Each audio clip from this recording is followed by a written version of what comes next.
What's going on, everyone? Jeremy here from the Quarter, and I hope you're having an absolutely wonderful day.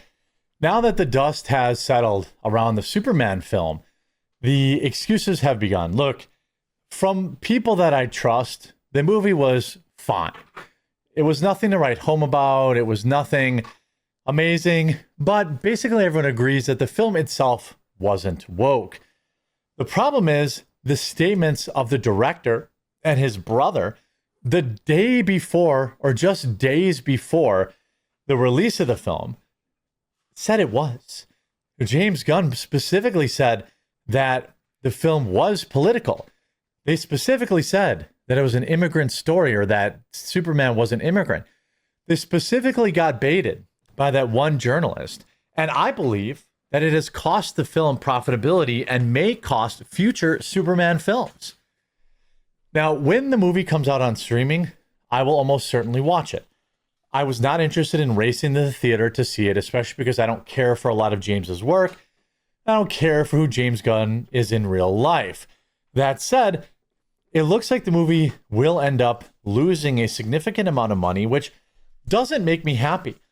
I want good superhero films. The problem is they're going up against kind of this multiverse fatigue. And, well, the fact that people just are extremely cautious around giving their $50 or $100 to take their families to these events if there's going to be woke crap in it. And, James specifically said or alluded to the fact that there would be, so people stayed away. Now he's blaming America for the box office failure. Anti-American sentiment hurt Superman at the international box office, which is maybe the most insane thing I've ever seen. I actually want to pull up the article on Outkick because that one had kind of a better blow for blow than the Variety article. This is crazy. So James has walked back his political comments, blames Superman box office on anti-American views. Let me tell you this. If James had come out and said, this movie is unapologetically pro-American and there is no politics in it, and Superman's a total, bad mamma jamma, and every man in the movie isn't going to cry, and they're not going to be the butt of every joke. It's going to be good old-fashioned Superman kicking butt. I think it would have made another $100 million domestically. The problem is these movie budgets have gotten so massive that they rely exclusively on the international market to be profitable. And that's their problem. They stopped caring about America. They started making America the butt of the joke. We stopped seeing their movies and they stopped caring because they were making all this money in China. Well, the China gravy train has long since expired, and the international market isn't what it used to be. It isn't just because it's Superman, you idiot.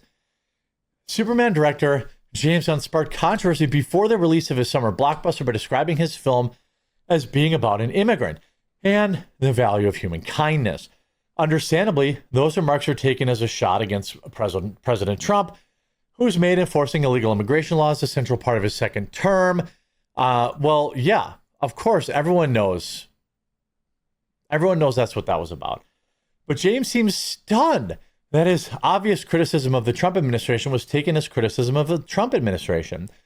In an interview with Entertainment Weekly, James expressed surprise that people labeled the film woke because of what he said about the immigration angle. I've heard people say it's woke, and I've heard a lot of people say it isn't. I'm curious as to what in the movie is considered woke, James said to Entertainment Weekly. I think people took something I said. The guy from the London newspaper, originally he said that Superman comics creators Jerry Siegel and Joe Shuster were the sons of immigrants, and they wrote Superman as an immigrant story.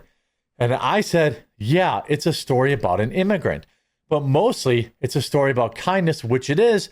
That's the center of the movie for me, but that is a lie. That's not exactly what he said, and he kept going too.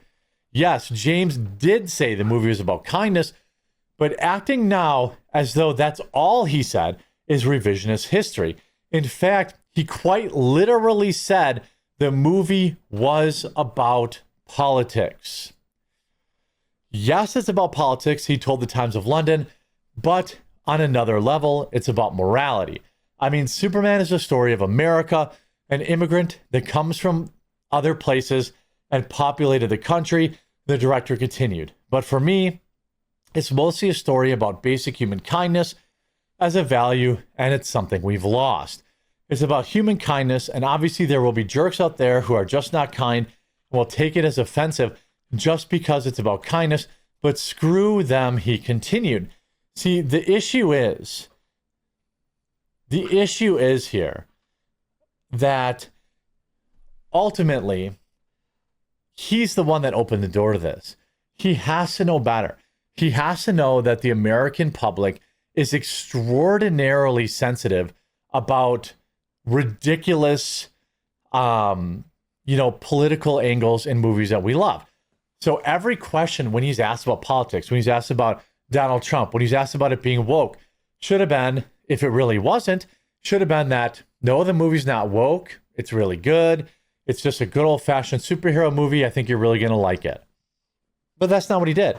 Not only him, but his brother also said that it's about politics. He's acting now as though he's innocent. He's innocent bystander who said nothing remotely political or divisive. But it's clear from the quotes that he expressly made, it is political. Then actors from the film defended it by saying that potential viewers upset by James's remarks needed a hug because it was just a movie.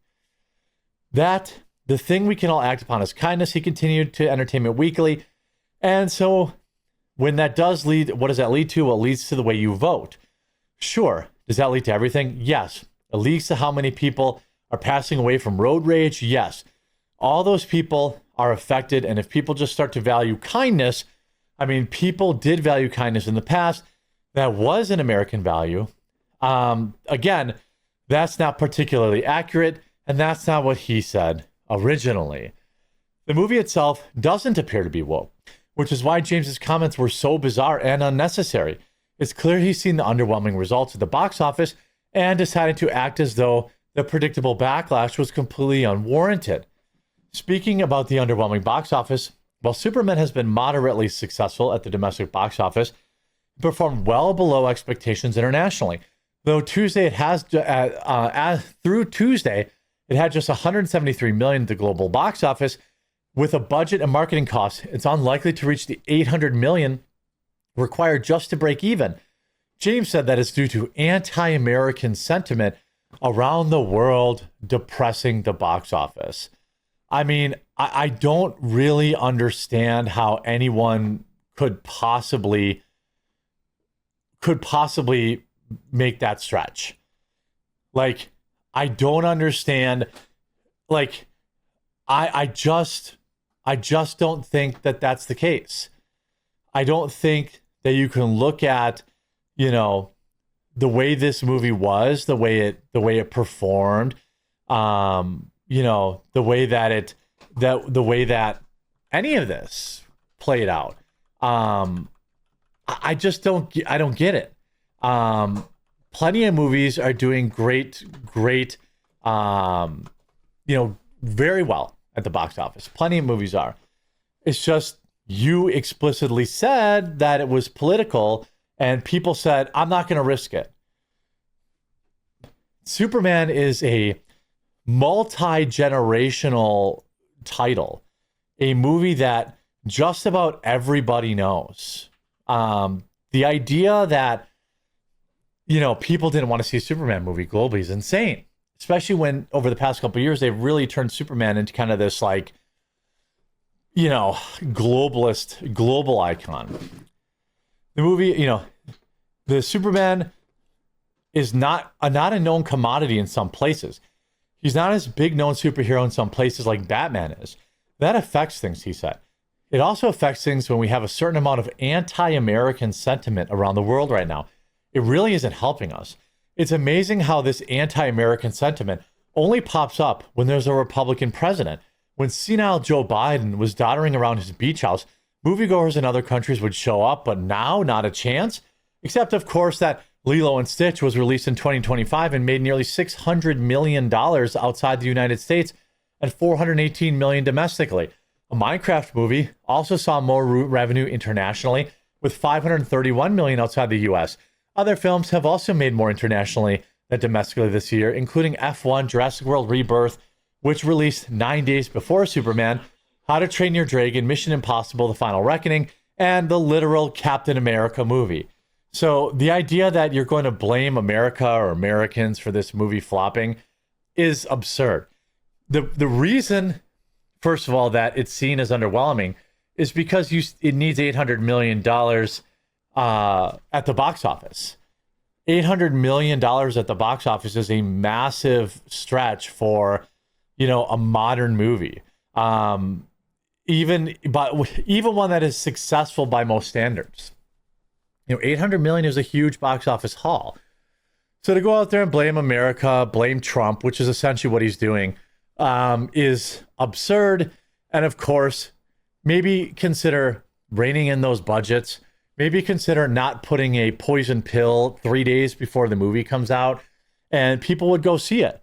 But that's not what James did. He wanted to score points with his woke Hollywood elites, and it cost him probably $150 million in the domestic box office, which coincidentally probably would have been enough to push it over to profitability. I don't know what it's totally taken in right now.